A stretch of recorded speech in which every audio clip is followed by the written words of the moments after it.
जब भारत की अर्थव्यवस्था का मजाक उड़ाया जाता था। क्या कहा जाता था? ये 2% से ऊपर कभी ग्रो ही नहीं कर सकते। इसको कहा जाता this is a Hindu growth rate. ये कह के हमारा मजाक उड़ाया जाता था कि ये कभी 2% से ऊपर ग्रो नहीं कर सकते मान्यवर। मगर जब से हम लोग आए हैं, यानी जो लोग कहते हैं कि उन्हें हिंदू ग्रोथ रेट ज्यादा अच्छी लगती थी, अब ये 7.8% की हिंदुत्व की ग्रोथ रेट है, क्योंकि अब वो लोग आए हैं जो हिंदुत्व में विश्वास करते हैं। ऐसे ही राम मंदिर का आंदोलन शुरू हुआ, अर्थव्यवस्था के अंदर भी नया परिवर्तन शुरू हुआ।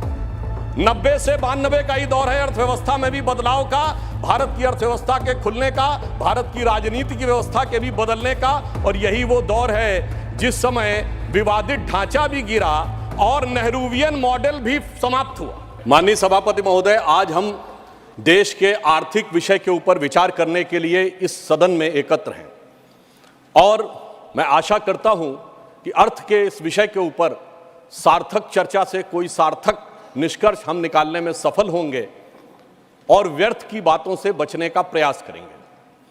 यह भी एक सत्य है कि आज विश्व की अर्थव्यवस्था वैश्विक है।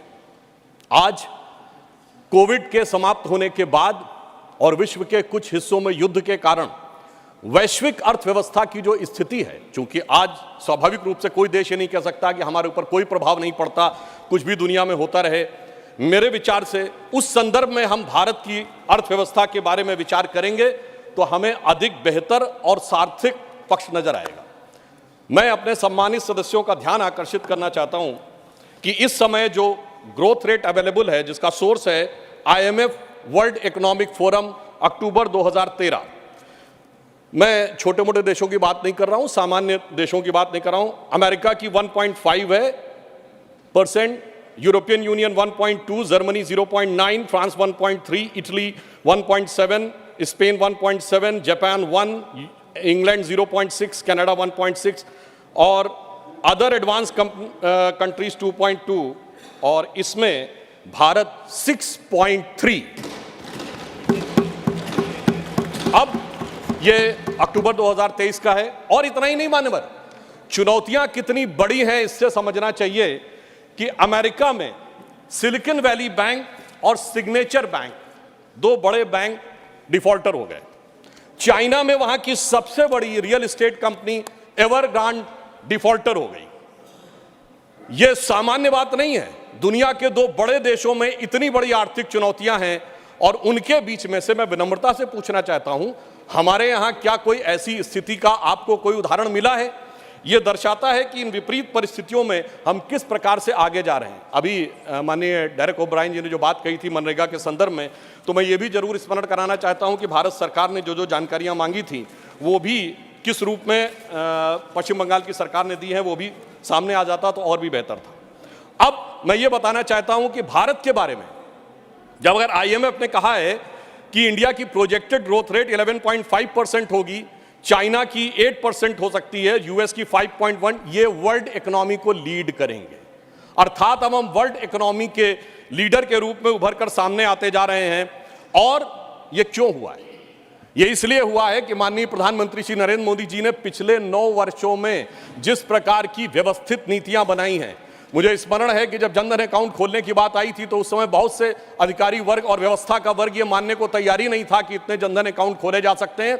आज 50 करोड़ से अधिक जनधन अकाउंट हैं और जिसमें सिर्फ धनवान लोगों के नहीं हैं, सामान्य लोगों के भी अकाउंट हैं, जिसमें डिपॉजिट अगर देखा जाए तो 51.5% ऑफ द फाइनेंशियल सेविंग है, PF में 26% की फाइनेंशियल सेविंग है, इंश्योरेंस में 17% की फाइनेंशियल सेविंग है। अर्थात हमारा 94.8% सेविंग बिल्कुल सेफ सेक्टर में है।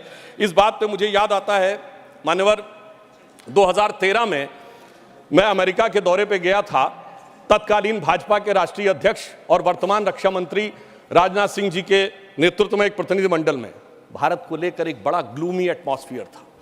वहां पे लोग कहते थे the success story of India is over, मगर हम लोगों ने उन्हें आश्वस्त किया था the success story of India is not over, success story of India is waiting for Modi ji to come into power. और आज अगर हम देखें तो वो साफ दिखाई पड़ रहा है। और मैं ये भी बताना चाहता हूं कि केवल ऐसे नहीं हो रहा है। यदि हम इन आंकड़ों को गंभीरता से देखें तो पिछले समय के मुकाबले में अगर हमारे एक्टिव मोबाइल कनेक्शन जो पहले 93 करोड़ थे वो अब 110 करोड़ हुए हैं, तो मानी हुई बात है, इसमें बढ़ोतरी हुई है। अब यहां पर महत्वपूर्ण बात क्या है, पहले हम मोबाइल हैंडसेट का इंपोर्ट 78% करते थे मोबाइल हैंडसेट का, अब 4% करते हैं। तो क्या ऐसा तो नहीं है कि अगर हम 4%, इसका मतलब हमारी कितनी इसमें फॉरेन की वैल्यू बची है। मोबाइल फोन एक्सपोर्ट में हम पहले 1500 करोड़ के आसपास थे, आज 90,000 करोड़ रुपए के आसपास हैं। अगर हम नंबर ऑफ ऑटोमोबाइल सेल देखें तो मैं ये भी विनम्रता से ध्यान दिलाना चाहता हूं, अब ये सर्वेक्षण भारत सरकार का नहीं है कि ऑटोमोबाइल मैन्युफैक्चरिंग में, ऑटोमोबाइल की होल्डिंग में हम दुनिया के तीसरे नंबर के देश बने हैं। 7.5 करोड़ परिवार भारत में ऐसे हैं जिनके पास कोई ना कोई एक ऑटोमोबाइल जरूर है, चाहे 2 व्हीलर हो या 4 व्हीलर हो। तो मानी बात है, वो 7.5 करोड़ कोई धनाढ्य करोड़पति अरबपति नहीं है। ये इक्विटेबल डिस्ट्रीब्यूशन ऑफ वेल्थ का जो प्रयास प्रधानमंत्री मोदी जी के नेतृत्व में हुआ है, ये उसका प्रमाण है। अब मैं ये भी बता देना चाहता हूं कि पहली बार ऐसा हुआ है कि एशिया की इकोनॉमी कौन राइज करेगा, इसके बारे में यह कहा जा रहा है कि अब वो चाइना से शिफ्ट होकर भारत एशिया की इकोनॉमी का इंजन बन के उभरेगा। मैं एक और डाटा अभी बता देना चाहता हूं कि जो हमारे कंज्यूमर एसोसिएशन है उसने आंकड़ा दिया कि वर्तमान दीपावली का जो फेस्टिव सीजन गुजरा है और छठ का मिलाकर 4 लाख करोड़ रुपए की स्पेंडिंग हुई है, जिसमें छोटे सामान खरीदने से लेके, घरेलू सामान खरीदने से लेके, बर्तन, सोना चांदी, सारी चीजों में अगर 4 लाख करोड़ रुपए की स्पेंडिंग भारत की जनता ने की है, तो कहीं ना कहीं ये अंधकार से निकलते हुए दीपावली के समान एक नई ज्योति के साथ भारत की अर्थव्यवस्था को ले जाने का एक संकेत भी दिखाता है। और मुझे यह भी याद आता है मान्यवर, जब मैं इंजीनियरिंग का छात्र था, एक दौर था जब भारत का, मैं 91 की बात कर रहा हूं, फॉरेन एक्सचेंज रिजर्व 1 बिलियन पे आ गया था। 2 बार रुपये का डिवैल्यूएशन हुआ था, सोना गिरवी रखा गया था। लोगों को याद होगा जुलाई अगस्त की बात, तो एक 91 की दिवाली थी, एक वो भी दिवाली थी जब उजड़ा हुआ गुलशन था, रोता हुआ माली था। एक ये भी दिवाली है जब महका हुआ गुलशन है और ज्योत निराली है, एक वो भी दिवाली थी, एक ये भी दिवाली है। अब मैं यह भी कहना चाहता हूं कि अगर हम केवल कुछ आंकड़ों को देख लें कि हमारे बारे में दुनिया के जो बड़े बड़े आर्थिक विशेषज्ञ हैं वो क्या कह रहे हैं। स्टैंडर्ड्स एंड पुअर कहता है, as China's economy slowing, the main engine of growth in Asia Pacific move away from the world second largest economy to South Asia and South East Asia, and Indian economy is expected to power ahead the next years of leading growth in the region. Morgan Stanley अपनी report में कहता है, जो पहले कहता था, the famous Morgan Stanley report in January 2014, जिसमें उसने कहा था कि India has fallen into fragile 5। और the same Morgan and Stanley in October 2013 कहता है, describes India at its most preferred emerging market and increase its overweight stance in Indian equities. यानी वही जो कहता था कि हमारी अर्थव्यवस्था डूबने के कगार पे है, वो अर्थव्यवस्था अब हमारी उभरने के कगार पे उभरती हुई दिखाई पड़ रही है।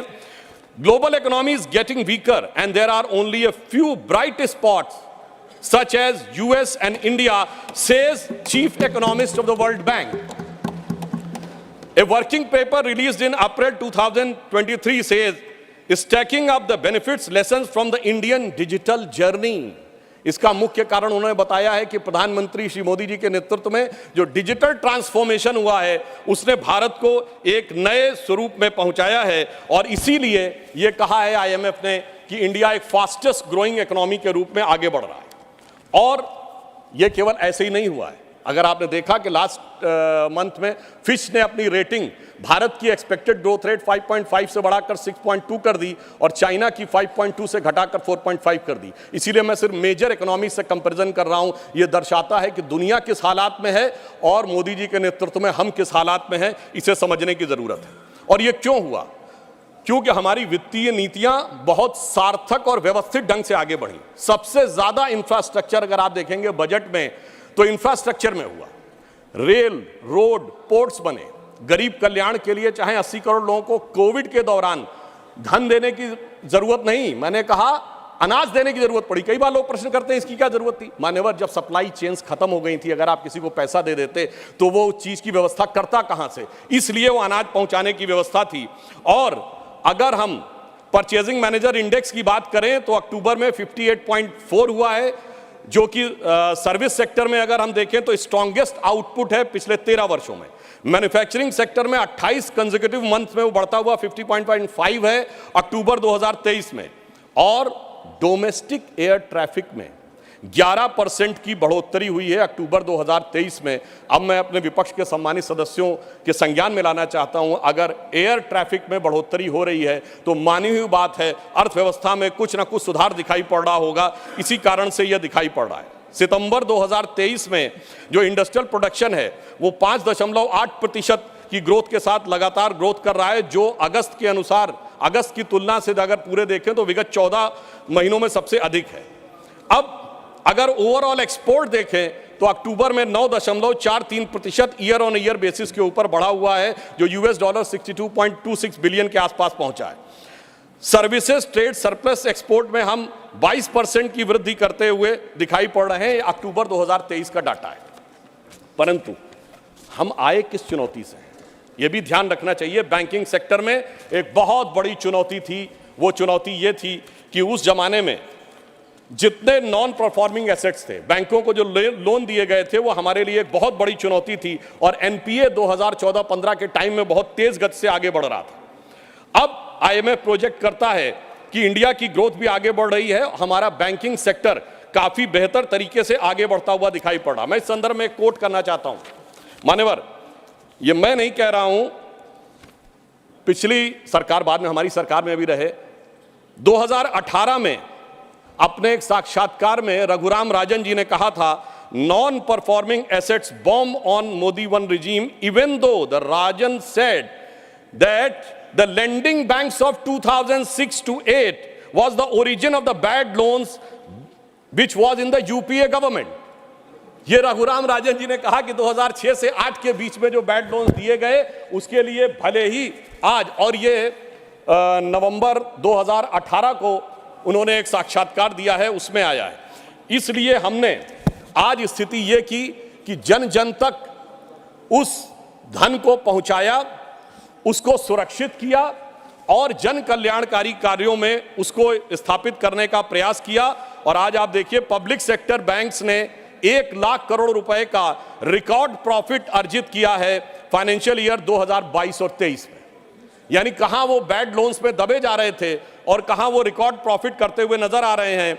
और state bank of India, SBI, जिसके बारे में भी मात्र चंद महीने पहले की तो बात है, जो कहा जाता था कि साहब ये खराब हो गया, डूब गया, वगैरह वगैरह, आज स्थिति यह है कि SBI has become the most profitable company in the India, and as per the recent quarterly result in quarter first of 2033-34, SBI has earned a profit of 18,537 crores।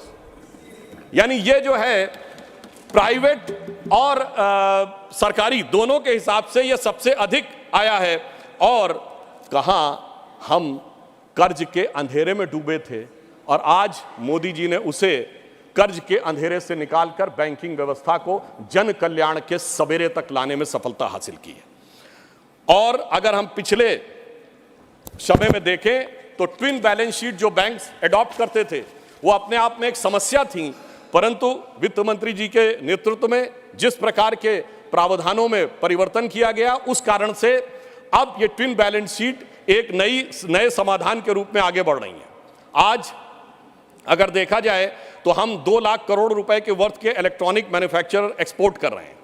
अब भारत 1500 से अधिक ग्लोबल कैपेसिटी सेंटर्स का केंद्र बनता जा रहा है। Now मैं ये कोट करना चाहता हूं कि India is the most preferred location for shared global services, ये डेलॉयट ने 2003 में कहा है। और हमारी सरकार ने कुछ महत्वपूर्ण निर्णय लिए, जैसे रेट्रोस्पेक्टिव टैक्सेस को रिपील किया। रेट्रोस्पेक्टिव टैक्सेस के कारण जो एक अनसर्टेनिटी बनी रहती थी अर्थव्यवस्था को लेकर, वो समाप्त हुई। और जहां तक गरीबी और पॉवर्टी की बात करते हैं तो यूएनडीपी की 2022 की रिपोर्ट को मैं कोट करता हूं, the relative reduction from 2015-16 to 2019-21 was faster, it is 11.9% year as compared to the previous time। यानी मोदी जी की सरकार आने के बाद गरीबी उन्मूलन बहुत तेज गति से हुआ, ये यूएनडीपी की रिपोर्ट कह रही है, ये हम नहीं कह रहे हैं। और आईएमएफ का ये कहना है कि extreme poverty was maintained below 1% in 2022 because of प्रधानमंत्री गरीब कल्याण योजना। यानी वो साफ मान रहे हैं कि प्रधानमंत्री जी ने जो योजना बनाई उस कारण से जिसको हम गंभीर कहते हैं, गंभीर गरीबी कहते हैं, वो 1% से नीचे पे आई है। अब IMF की चीफ क्रिस्टिना जॉर्जिएवा ने अभी कहा है, एक साल पहले उन्होंने कहा, India deserve to be called as the bright spot and otherwise the dark horizon because it has been the fast growing economy even during this difficult time and most importantly this growth is underpinned by structural reforms. यानी IMF chief ये बात की तस्दीक कर रही हैं कि मोदी जी के नेतृत्व में जो आधारभूत संरचनागत परिवर्तन हुए उसी कारण से भारत एक ब्राइट स्पॉट के रूप में उभरता हुआ दिखाई पड़ रहा है। और जो इन्फ्लेशनरी प्रेशर्स हैं उसको देखते हुए भारत ने तुलनात्मक दृष्टि से महंगाई पर सबसे बेहतर नियंत्रण पाने में सफलता हासिल की है। ये कौन कह रहा है? ये कह रहे हैं mister Noel Quinn, who is a group chief executive of the HSBC, और ये उन्होंने 2022 में कहा। मैंने इसीलिए सिर्फ वो बातें कोट करने का प्रयास किया जिनके के द्वारा ये समझा जा सके कि किस प्रकार से अर्थव्यवस्था की इन चुनौतियों में हम क्रमशः आगे बढ़ रहे हैं। और मैं यह भी एक बात बताना चाहूंगा कि भारत की अर्थव्यवस्था अपने आप में किस प्रकार से आगे बढ़ रही है। मैं एक कोट करना चाहता हूं, एक नोबेल प्राइज विनर हैं, स्टैनफोर्ड यूनिवर्सिटी के professor, his name is Michael Spence, जिन्होंने 2022 में कहा, quote, the global economy is undergoing a regime change today. India is outstanding performer now. It's a powerhouse of digital and life science realms. It is thriving digital ecosystem, and India is instead a digital system replacing existing retail systems. Entrepreneurs, companies, and are building solution to integrate existing and sometimes very small retail business into a digitally enabled supply chains, making them more effective. अर्थात विश्व का जो आधुनिक supply chain व्यवस्था है, जो आधुनिक infrastructure है, उसको मोदी जी के नेतृत्व में जो डिजिटल ट्रांसफॉर्मेशन हुआ है उसने एक बड़ा परिवर्तन लाने की स्थिति बनाई है। अब मैं यहां पर यह कहना चाहता हूं कि वर्तमान समय में यदि हम देखें तो हमने उस जिम्मेदारी का निर्वाह किया है कि गरीब के पास जरूरत पड़ने पे जीवन की आवश्यकताएं भी रहीं, विकास के नए सोपान भी बनते रहे, रेलवेज का मॉडर्नाइजेशन हो, 90% से अधिक इलेक्ट्रिफिकेशन हो गया हो, 70 से अधिक एयरपोर्ट बन गए हो, भारत चीन सीमा के ऊपर हैवी इंफ्रास्ट्रक्चर का निर्माण हो, वो भी किया है, कोविड वैक्सीन भी सबके लिए उपलब्ध कराया है। और इसके बावजूद आज पहली बार ऐसा मौका है जब G20 और G7 कंट्रीज में हम दुनिया में सबसे बेहतर स्थिति में नजर आ रहे हैं। मुझे लगता है कम से कम ईमानदारी से इस बात को समझने का प्रयास करना चाहिए। परंतु ये जानते हैं क्यों हुआ है? कारण यह है कि प्रधानमंत्री श्री नरेंद्र मोदी जी इस बात को भली भांति उन्होंने समझा कि उनका धन को किस मार्ग से व्यय करना चाहिए। मैं कोट करता हूं, हमारे धर्मशास्त्रों में कहा गया है, धनात् धर्मः तथा सुखम। धन वही सुख का कारक होता है जो धर्म के मार्ग से व्यय होता है। यानी जो जिसका धर्म है उसको सही दिशा में, गरीब के लिए, विकास के लिए। मगर क्या बताएं मान्यवर, जो लोग धर्म के समूल नाश का संकल्प लेते हो उनके लिए जो संपत्ति है वो भी विपत्ति बन जाती है और वो सुख कारक बनने के रास्ते पर नहीं चल पाती है। परंतु मैं कहना चाहूंगा कि मोदी जी के नेतृत्व में उन्होंने जैसी युक्ति बनाई है उस कारण से जो आर्थिक विपत्ति थी वो अब संपत्ति की तरफ बढ़ती हुई नजर आ रही है। अब यहां पर मैं एक और बात भी कहना चाहूंगा मान्यवर, कई बार लोग ये कहते हैं कि साहब आप लोग आर्थिक विषय की बात करते हैं, मगर मैं ध्यान दिलाना चाहूंगा कई बार आर्थिक विषयों की बात करते करते लोग किसी दूसरे विषय पे चले जाते थे। मैं ये याद दिलाना चाहता हूं कि एक दौर था मान्यवर जब भारत की अर्थव्यवस्था का मजाक उड़ाया जाता था। क्या कहा जाता था? ये 2% से ऊपर कभी ग्रो ही नहीं कर सकते। इसको कहा जाता this is a Hindu growth rate. ये कह के हमारा मजाक उड़ाया जाता था कि ये कभी 2% से ऊपर ग्रो नहीं कर सकते मान्यवर। मगर जब से हम लोग आए हैं, यानी जो लोग कहते हैं कि उन्हें हिंदू ग्रोथ रेट ज्यादा अच्छी लगती थी, अब यह 7.8% की हिंदुत्व की ग्रोथ रेट है, क्योंकि अब वो लोग आए हैं जो हिंदुत्व में विश्वास करते हैं। और मैं ये भी एक याद दिलाना चाहता हूं, इसे कोई संयोग माने या दैव योग माने, मान्यवर जब भारत स्वतंत्र हुआ इस बार की दीपावली के लिए मैं एक और बात भी कहना चाहूंगा, एक नया परिवर्तन भारत का जानते कैसे आया? ये सब कुछ जनता के सहयोग, समर्थन और मोदी जी की युक्ति के साथ तो हो ही रहा है, एक नया स्वरूप भी भारत का उभर रहा है। वो क्या है? जब मान्यवर देश आजाद हुआ तो उस समय भारत की अर्थव्यवस्था पे ताला लगा हुआ था। हमारे तुरंत विपक्षी लोग कहते साहब कुछ था नहीं, बहुत कुछ हम कर नहीं सकते थे। और जब ताला खुला उस समय श्री राम लला विराजमान भी ताले में ही थे।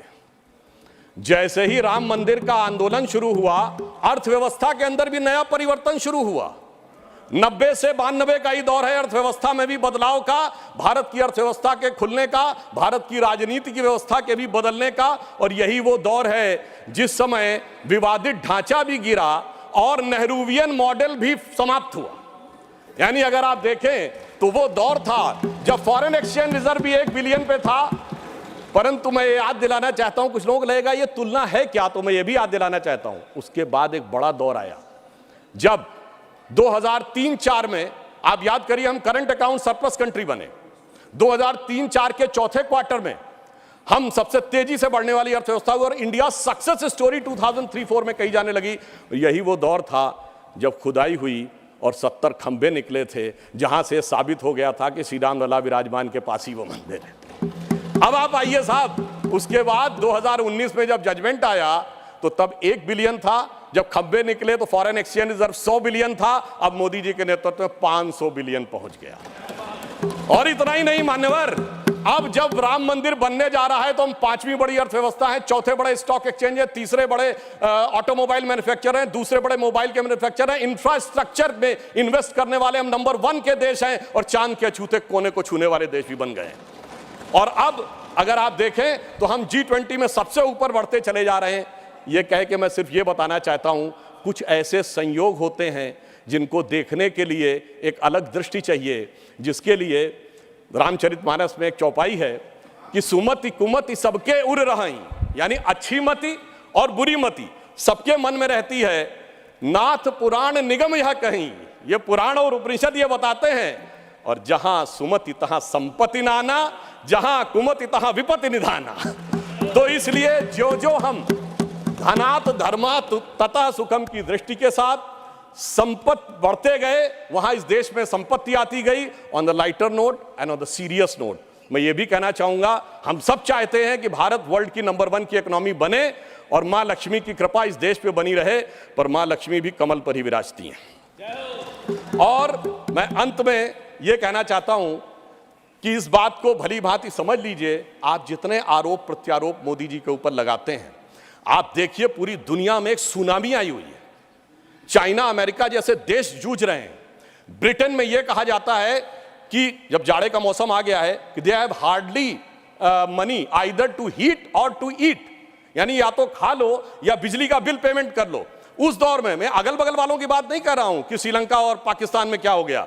जनाब, हमारा कैप्टन कितनी कुशलता के साथ इस सुनामी से भरी लहरों में लेके जा रहा है, मगर क्या कह रहे हैं विपक्ष वाले, अरे अगल बगल के पलटे जहाजों को मत देखो, दूर दराज के डहते जहाजों को मत देखो, ये जहाज के अंदर मुझे कुछ हिचकोले क्यों नजर आ रहे हैं उसके ऊपर देखो।